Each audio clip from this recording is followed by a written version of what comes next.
Everyone, welcome in Team Divana IS in GATE. Myself Kuldeep Singh Rathod, GATE 2020, All India rank 29. GATE 2019, I secured All India rank 478. Currently, I am pursuing my MTech from IIT Delhi and also working as an online faculty on various online institute. So, in my last video, I am discussing about the main calculation of diesel fuel injections calculations, and now I am going to discuss advanced carburetor systems. Actually, this part will become in a theoretical questions. Somehow lots of the questions will be generated in GATE and ESE and other examinations related to idling system and accelerated system and all.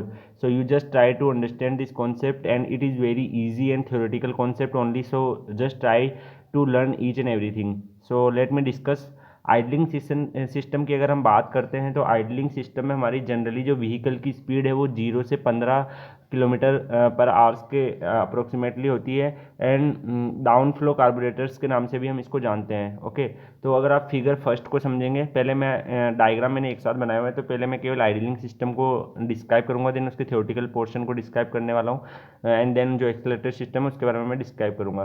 तो यहाँ पे अगर आप diagram देख रहे होंगे तो ये पर्टिकुलर डायग्राम जो हमने पिछला डायग्राम पढ़ा था उससे समहाउ थोड़ा सा डिफरेंस है।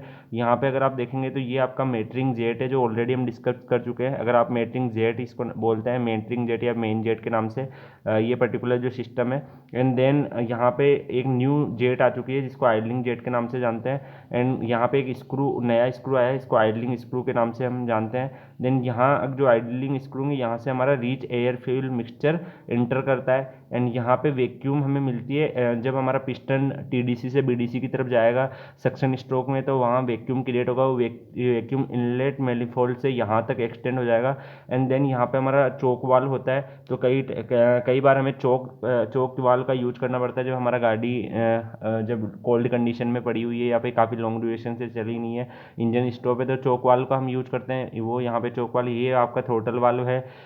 बाकी आप डायग्राम इजीली समझ पा रहे होंगे। तो मैं सबसे पहले इसके थ्योरेटिकल पोर्शन को कवर करने वाला हूँ, देन हम एक्सेलरेटर के बारे में पढ़ेंगे।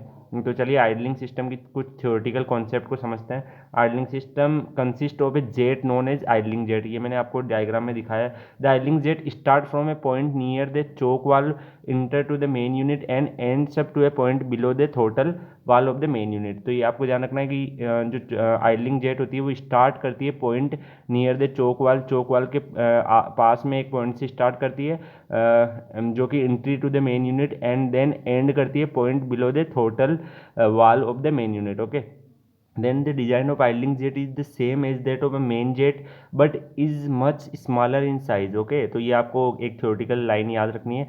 There less air flow through the idling jet, the air fuel mixture will be rich mixture. So इसकी जो साइज होती है ना वो मेन जो यूनिट होती है उसके कंपेयर में, मेन जेट के कंपेयर में स्मॉलर होती है। तो जब साइज स्मॉलर होगी तो less flow through the idling jet, तो जो एयर होगी वो कम अमाउंट में वहाँ से पास करेगी आइडलिंग जेट से, तो इसके कारण क्या हमें रीच एयर फ्यूल मिक्सचर्स मिलेगा। ओके, देन अगर हम बात करते हैं for slow speed the throttle opening is less, the less air fuel mixture flow from the metering jet. Okay, तो फॉर स्लो स्पीड, अगर हम स्लो स्पीड की बात करते हैं, जो थ्रोटल ओपनिंग जो हमारी होती है वो लेज होती है, जिसके कारण क्या होगा, lets air fuel mixture flow through the metering jet and crosses the throttle valve to the fill the vacuum. Okay, तो लेज हमारा एयर फ्यूल मिक्सचर पास करेगा और जो वैक्यूम क्रिएट हुआ है उसको फिल करेगा। The metering jet is also known as main jet. अब कहीं मेटरिंग जेट भी बोल सकते हैं, मेन जेट भी बोल सकते हैं। Okay, the remaining vacuum will act on the idling jet, hence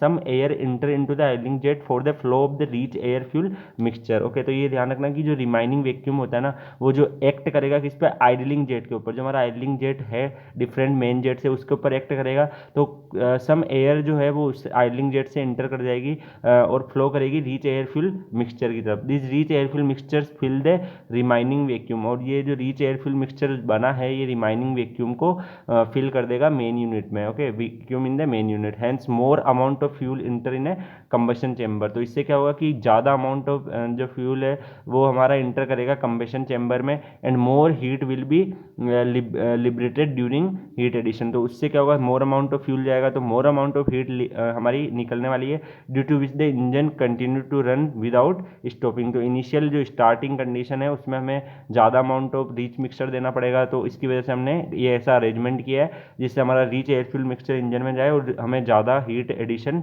मिले, ज़्यादा हीट हमारी लिबरेट हो। On opening the throttle valve further additional air flow mixtures will flow from the main unit. अगर हम ओपनिंग वाल्व को और ज़्यादा open करते हैं तो यानी कि उससे क्या होगा, हमारा थ्रोटल वाल्व ओपन करेगा, थ्रोटल वाल्व ओपन करने से क्या होगा, एडिशनल जो एयर फ्यूल मिक्सचर्स है ना वो फ्लो करेगा मेन जेट में टू फिल द वैक्यूम। अब वो जो एडिशनल एयर फ्यूल मिक्सचर है वही उस वैक्यूम को फिल कर देगा। लास्ट टाइम हमारा फ्यूल एक्स्ट्रा फ्यूल आके उसको फिल कर रहा था। At one stage the throttle opening will be such that the entire vacuum will be completely fill by the air fuel mixture.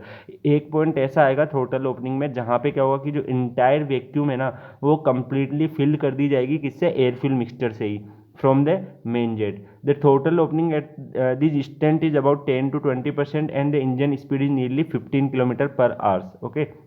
तो ये आपको समझना है। The air fuel ratio for idling system condition is between 5 to 9। जो air fuel ratio वो approximately 5 to 9 होता है अगर हम आइडलिंग कंडीशन की बात करते हैं। ओके, तो ये आपका आइडलिंग सिस्टम का डायग्राम हो चुका है, काफ़ी इजीली आप इसको समझ पाए होंगे।